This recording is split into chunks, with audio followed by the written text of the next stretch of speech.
मन बुजून, आणि मला तुम्हाला हेच सांगायचंय की या सगळ्याच्या मध्ये तुम्ही सगळे उतरता, आपलं डोकं फिरतं, आणि त्याच्यामध्ये तुम्हाला या एका विषयांमध्ये अशा गोष्टींमध्ये तुम्हाला गुंतवून ठेवायचं ज्याच्यामध्ये भावनिक सगळे विषय काढायचे, आणि ह्यांचं काम हे वेगळ्या तऱ्हेने चालू असतं. तुम्हाला इकडे बघायला लावतात आणि ह्यांचं काम इकडे चालू असतं. ही गोष्ट तुम्ही लक्षात घेतली पाहिजे, गांभीर्याने लक्षात घेतली पाहिजे.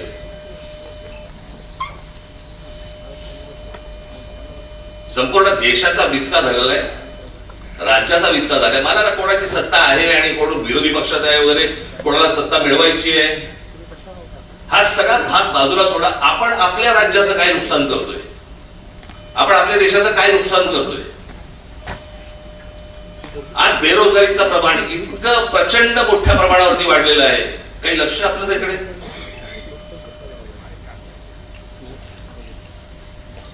आज अजून पाऊस पडलेला नाहीये.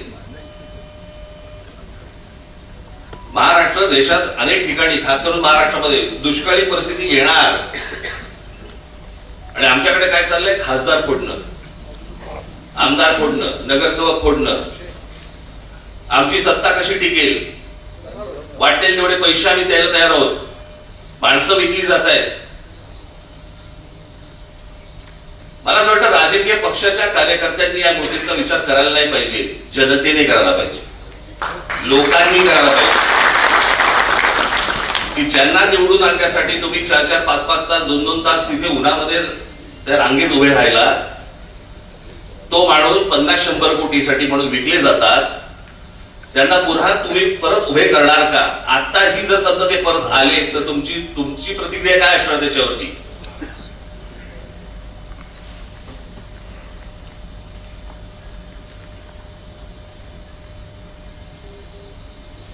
एक जुनं वाक्य आहे ते, स्वाभिमान मेला ना की उरतात फक्त जिवंत प्रेत.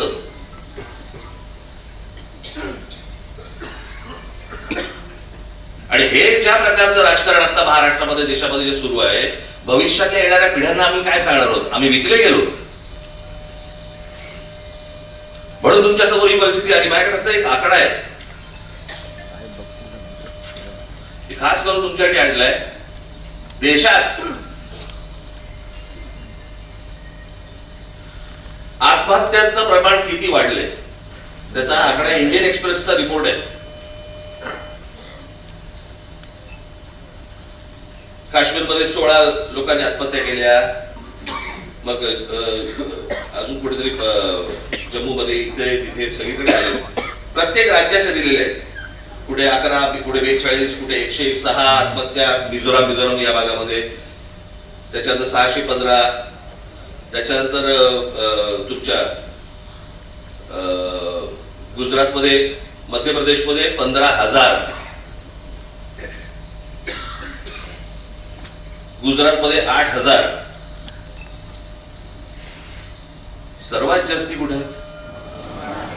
22,174.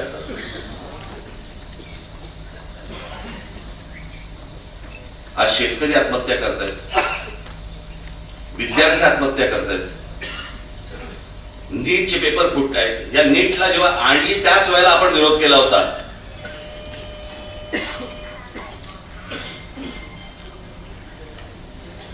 आज लहान मुलं पळवण्याचा प्रकार वाढलेले आहेत. खासदार आमदार जसे पळवले जातात तशी लहान मुलं पळवली जातात, मुली पळवल्या जात आहेत, त्याचे व्यापार होत आहेत, त्यांना परदेशी पाठवलं जात आहे, काही जणींना वेश्या व्यवसायाला पाठवलं जात आहे. एवढे सगळे प्रश्न आज आपासून देशासमोर उभे असताना आमच्याकडे काय चालू आहे? आमची सत्ता टिकावी म्हणून आम्ही करोडो रुपये टाकायला तयार आहोत. आम्हाला खासदार फोडायचे, आमदार फोडायचे, नगरसेवक फोडायचे. तुमच्या मताला किंमत काय? 0. कोण तुम्ही? कोण नाही.